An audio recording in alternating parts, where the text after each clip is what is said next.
Hello, welcome. This is Rich Larson from Watermark Learning. It's our March edition of the monthly IIBA certification chats. We hold them every Friday of the first Friday of the month, I should say, at 11 o'clock Central Time. So welcome everybody. I see a couple questions coming on in. Welcome from Mindy from Washington, D.C.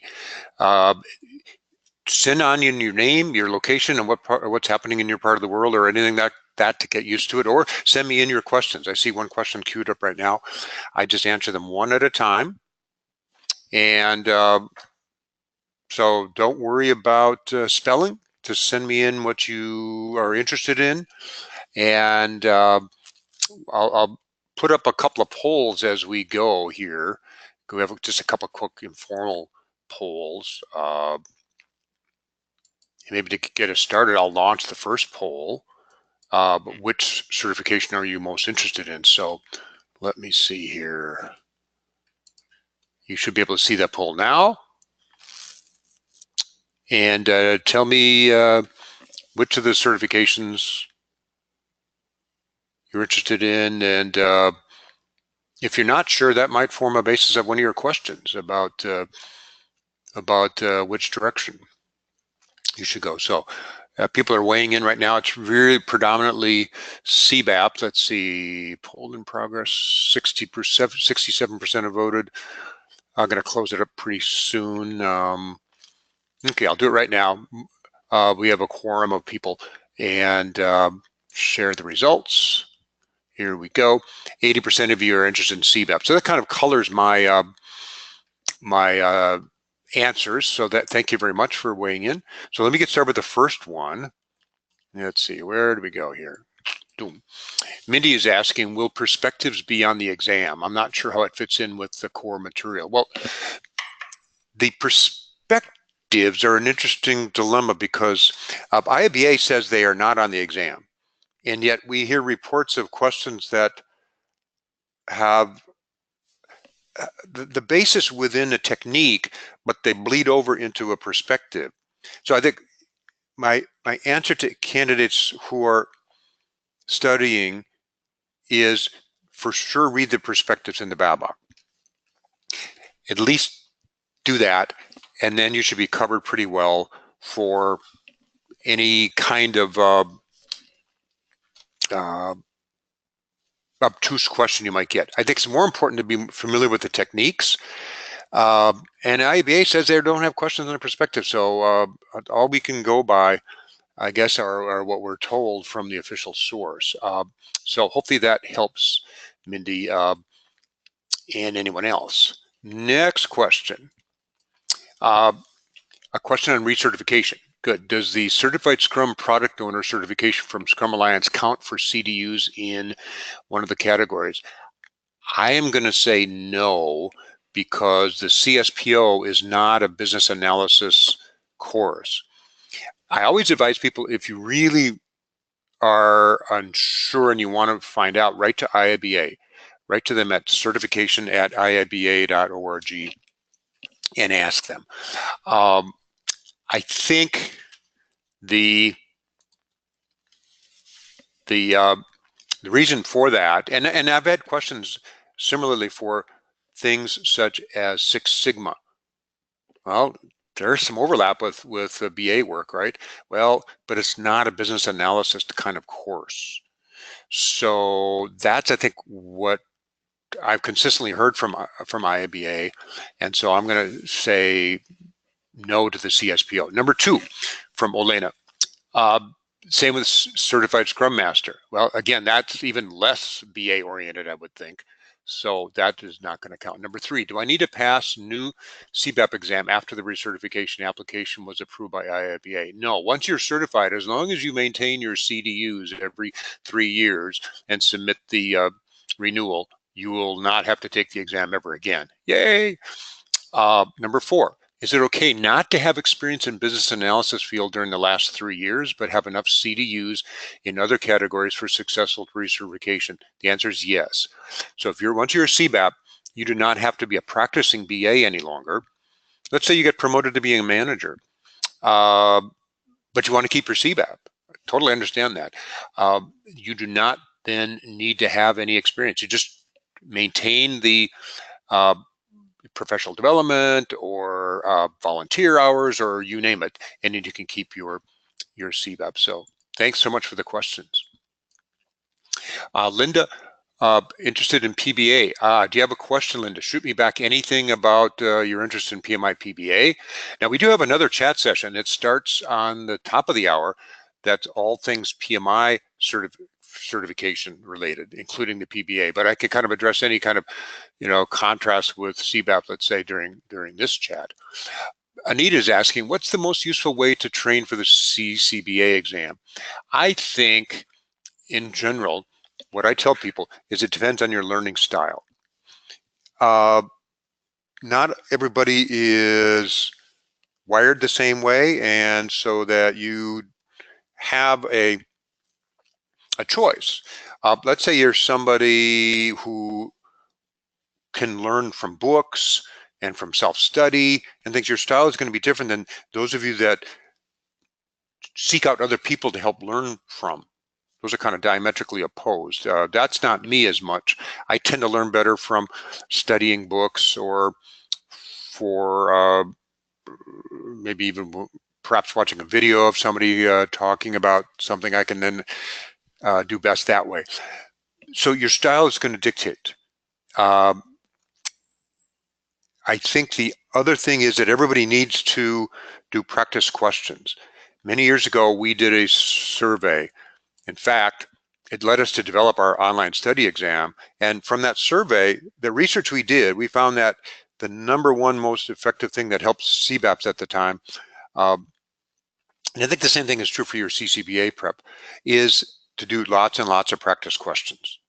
Because that's the behavior you have to exhibit in the exam booth to get your CBAP. So therefore, that's the best way to prepare, is to be able to answer questions, lots and lots of them in a time pressure kind of thing. So, so regardless of your style, you need to do practice questions. And whether it's using a tool like ours or anyone else's, or just making up your own questions.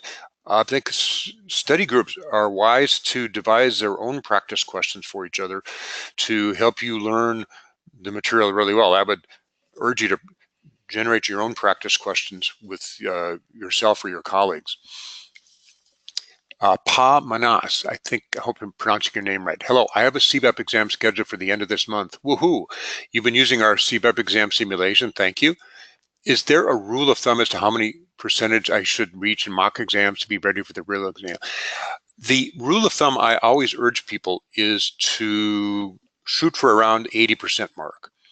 We hear, well, we don't actually hear. I mean, our guess is that you need a 70% mark to pass the CBAP exam, roughly around that amount. So if you over prepare, you will be more confident to answer all of the questions in your real exam. So the 80% mark across the board is what I always recommend people that ask. Mindy's asking, my study group is currently reviewing the techniques. We appreciate the Watermark study guide. Great, thank you for using that. And starring the important techniques. Why isn't interface analysis and prioritization not starred? It's a judgment call. I mean, we theoretically could star every technique. I think, those two are very important. I think our desire in putting stars in certain techniques is that based on our experience with exams and our experience with the BABAC and as BAs and hearing reports from people about what they're tested on. I mean, all of the above go into our judgment. So it's very subjective, I guess you'd say, Mindy. And so, you certainly could study those things. And I think that personalizes it a little bit more. There's no one way best to study, as I said earlier. And the other thing I urge people about techniques is perhaps pay more attention to the techniques that you are less familiar with. That's #1. #2 is look at the BABAC. There's a cross-reference. And look at the techniques that are the most widely used. That's something that we also looked at when we start our techniques. The ones that are the most commonly referenced in the BABAC are the most likely to show up in your exam.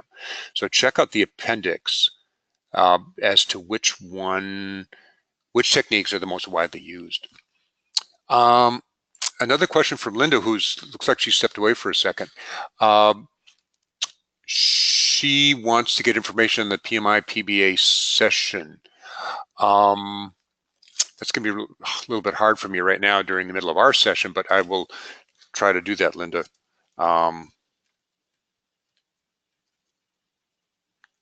Okay, so for those of you that are on the call, I am also curious how far along you are. So let me open up another poll. How far along are you in your certification? So are you looking into it, applying, application done, etc.?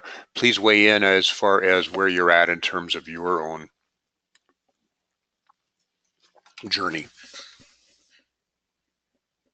I suppose we're constrained here. We probably should have a question for the person interested in recertification. We don't expect you to answer because I think we have a max of 5 questions in this webinar tool. So it's kind of evenly split for those of you that weighed in here on this. Slightly more now with people that are studying hard. Looks like maybe one person's exam is coming up soon. So I'm going to close the poll, share it, and it looks like just shy of 30% just looking in or in the process of applying. 36% are studying hard, or if you add the 7%, that 43% of you are studying. So Anita is asking, do the Watermark Learning exam simulations qualitative enough to use as a main practice tool? That's a tricky one. I would never advise you just to use our questions as a main practice tool. I think it's a great adjunct to other methods. The one essential tool you need to study is the BABAC. The BA Body of Knowledge has got to be your main reference. In fact, all of our materials are designed to help you absorb the BABAC so that you could then apply it both not only in your exam, but on the job. We think it's a great tool, great addition to our business analysis practice. And so the study exams are meant to help you, to test you on different aspects of the BABAC. And we give BABAC reference numbers to go in and study further if you're getting questions wrong. Our study guide is also designed to make the BABAC come alive. And so we take that approach to help you really make sense of it. So I think you need more, Anita, than just that tool.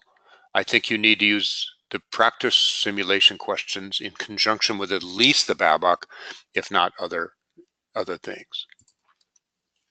All right, now Mac is asking, when should you begin your application? Here, I'm going to hide the poll now. When should you begin your application process? I am in a study group and tracking my credits. How far in advance of the exam do I begin the application process? I think the sooner the better, number one, because it'll take you longer to put the application together than you realize. And number two, because then you can concentrate on the studying once that's done. Bear in mind that once your application is approved, you have 1 year. So once you pay your fee, you don't want to let that year go by and not take your exam because the fee is wasted. You have to reapply. So take a look and ask yourself, within the next year, let's say I applied today and they approved it tomorrow, would I be able to take my exam? And if the answer is yes, then don't wait any longer to do it right away. If you think for one reason or another, because of life, whether it's at home or at work, what prevents you from doing it in a year, why then hold off a little bit. I think it's easy to procrastinate. So I am a fan of the expression throwing your hat over the fence, which means, you know, once you've committed yourself, then it helps propel you to be more motivated. And so I would suggest maybe do a group application session, Mac, in your study group to work together to look at the application. And if you haven't already, I would urge you to download a copy of our application spreadsheet. So the screen you're looking at right now have a whole bunch of links, and you're going to get a copy of this, by the way, after we're done. And so all of these things for CBAP, CCBA, ECBA, there are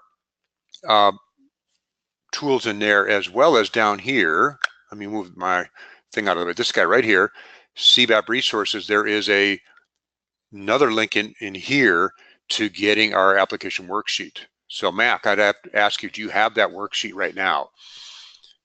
Do you have it? If not, download it. It makes your job incredibly easier to apply because it helps you organize your projects. And then it gives you the feedback whether you have enough hours per knowledge area that you need in order to get your application approved. So great, Mac. You should start the application right away. I'm glad also to see that you have the application worksheet. Excellent. He says it's a good tool, makes sense to use it to record. Great. That's why we put it together. We want to make life easier and encourage people to apply and take away that impediment. Mindy is asking, I've just submitted your application. Do you know how long it takes to get approved to take the exam? Usually it's in a matter of days.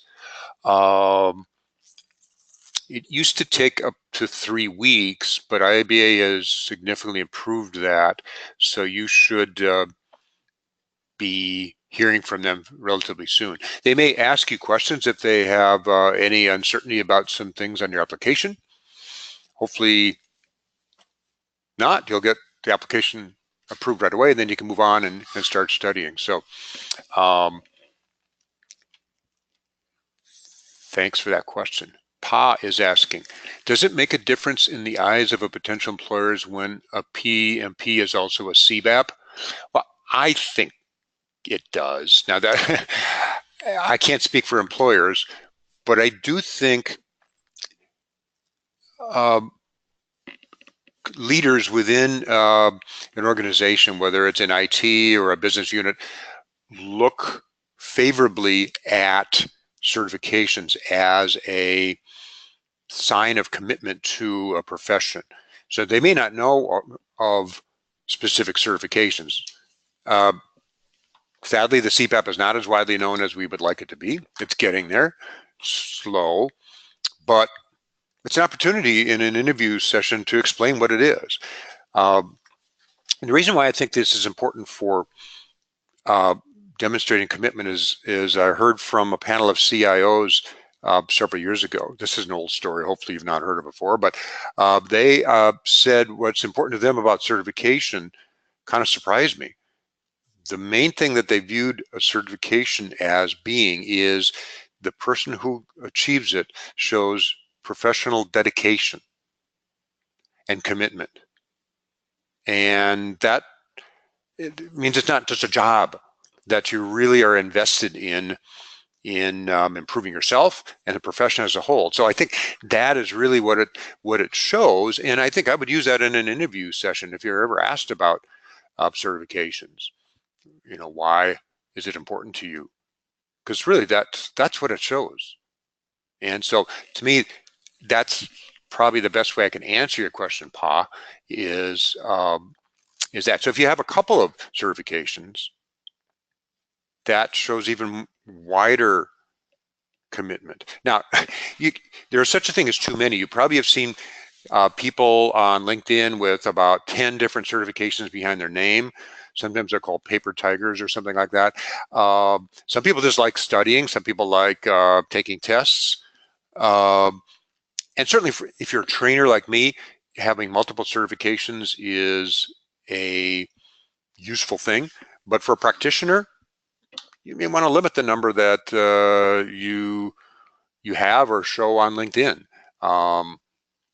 Simply for that reason, that if you have too many of them, that might send the wrong signal as well. I don't know if there's a happy medium or not, but usually I advise our own people to list 3 of them, because that seems like a reasonable number, but sometimes people have 4 or 5, so they like to show it off. So, you know, there's no one right answer, but I am curious, for those of you that are studying hard and your exam is soon, because a lot of you on the call today are in that mode. What have been some of the challenges that you faced in studying? Could be anything from, somebody asked a question about their perspectives. Is it about the core concepts? Is it about the techniques? Is it about memorization? Is it about case studies or anything like that? Tell me, if you would, what are some of your challenges that we can talk about, because that'll help frame some of the things I could say. I could give you just some thoughts off the top of my head, and as I'm waiting for you to weigh in, the spreadsheet. Oh, by the way, there is a link to different application worksheets here in our slides. Here, there are some top prep tips that I put at the end of this slide deck. Here, let me get out of here. Boom, and go back to that. Whoops, there we go. One of the things that we found in our research is that CBAP candidates spend about 100 hours on average studying for their exam. That doesn't mean you have to, or that doesn't mean more is not better. That means this is an average, and it was a median as well for those of you that are statistically minded. It just means that that's around the amount to feel comfortable. Now, if you take a prep class, like our boot camp, you could reduce that by the 35 hours, whether it's CBAP or CCBA. Probably for ECBA, there's a lot less studying needed, but for CBAP, for sure, the 100-hour amount is a good, reasonable number. Pa is asking, my overall score is now 74, but the technique section is terrible at 57%. Well, that's why we designed our tool the way we did, to give you feedback on specific areas. So then I would do some more drills on the techniques and do some more time, spend some time reading. Perhaps pick up a book.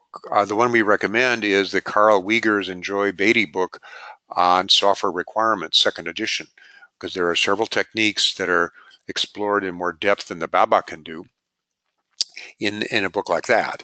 So I would work on that, and that'll bring your overall score up, right, if you get better on the techniques.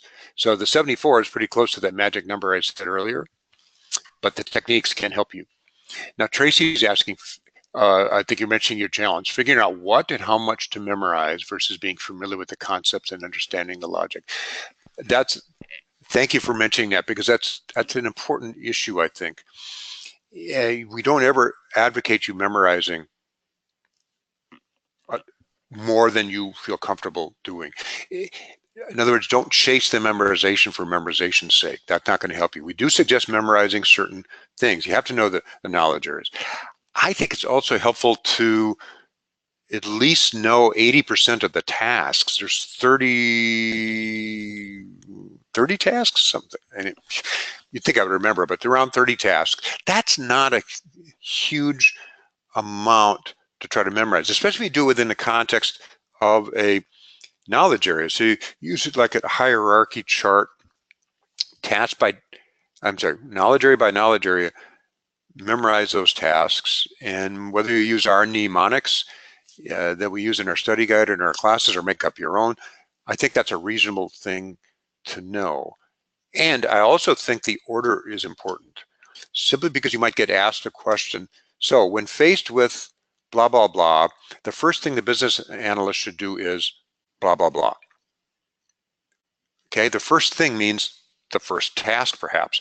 And even though business analysis is iterative and things can be done in any order, you will get questions based on the taxonomy they use to put the exam together. A question like that, what's the first thing you should do, is a highly likely question you're going to get asked. So I would at least start there. I don't advocate memorizing the techniques or all the inputs and the outputs, but certainly being familiar with them, because another kind of question you might get is, what does a business analyst need to know in order to do XYZ? So the inputs could help you as well there. Mac is saying one of the challenges we have with our study group is with members that have lack of experience in applying the techniques in order to understand them. That's a tough one. Yeah, lack of experience with the techniques is, to me, a learning opportunity. Now, how do you get that experience? Well, it's kind of tough without actually doing practice, but can you invent little exercises to put together, say, a data model? That's always one of my favorite examples, because it's one of the techniques that people don't always have as much experience with, and yet we hear reports that you're going to get asked questions about data models. So what I might suggest in your study group is to come up with a situation and have the group put together a entity relationship diagram with all of the crow's feet and everything to signify the relationships between the entities, for instance, as one way to gain that experience. So that could help. I think it's a realistic, understandable challenge. Pa is asking, how much emphasis should I put on memorizing guidelines and tech and tools? They always get mixed up with inputs. They certainly do, and it does not help that the BABOK mixes them up. So it's one of my complaints about the BABOK version 3. First of all, adding these guidelines and tools, I can understand why IIBA did that, but some of those guidelines and tools are optional techniques. Optional inputs. And I understand the temptation to do that, but it is not necessarily helpful to do that to us. I would list an input as an input and maybe mark it as optional if they were asking me. They didn't. So I would put some emphasis on them, Pa, especially the ones that are inputs. I would focus on, if you're looking for one thing that you could work on, is identify which ones. Take your copy of the BABOK and mark it up and show what's an actual input. And focus on that. Number 2 is the guidelines, and maybe the 3rd is the tool. I don't know why, just my intuition says that that's the order to attack them. But you could get asked questions on those, so I would put some amount of emphasis. I think a bigger emphasis should be on inputs and outputs. So hierarchically speaking, understand the knowledge areas. Try to memorize as many of the tasks as you can. Understand the inputs and the outputs of each of the tasks. Whether you memorize those or not really depends on your learning style. With my given style, I like trying to memorize things because it helps build my confidence, and then I can apply the knowledge to answering questions better. But some people are more holistic than that and would be better off kind of getting a better sense of the big picture, and maybe drawing yourself a process flow diagram or something to show the interconnectedness of things would be better. We put some of those techniques, some of those maps into our study guide to help see visually what the relationships are. Maybe that's more helpful to you. Chris is asking, what was the name of the author of the software requirements book you recommended a short while ago? I'm going to put it down here. Let's see if you can. Carl Wiegers is his name. Software Requirements, 2nd edition is the name of the book. I'm going to send that out as a chat. Tell me if you see the chat. I'm sending it to everybody. Look at your chat window and tell me if you can see that or not. Great. Okay, so you got that. That's the book I always recommend as an adjunct to our study guide or to the BABOK. And then, Mac, back to your question about your study group. For those people that don't have as much experience with some of the techniques, that might be a way to address it as well. I'll have to write to Carl and say, I'm recommending your book again, Carl. But no, I recommend it because it's a good, practical, solid, lengthy book. So he gives some good detailed descriptions of the techniques, and that can help overcome some of those people that don't have the experience with the techniques. So great. Okay. So we're at the bottom of the hour. We always schedule a half hour for these sessions, and if you have to go, bear in mind you're going to get a copy of the recording that is available for the session.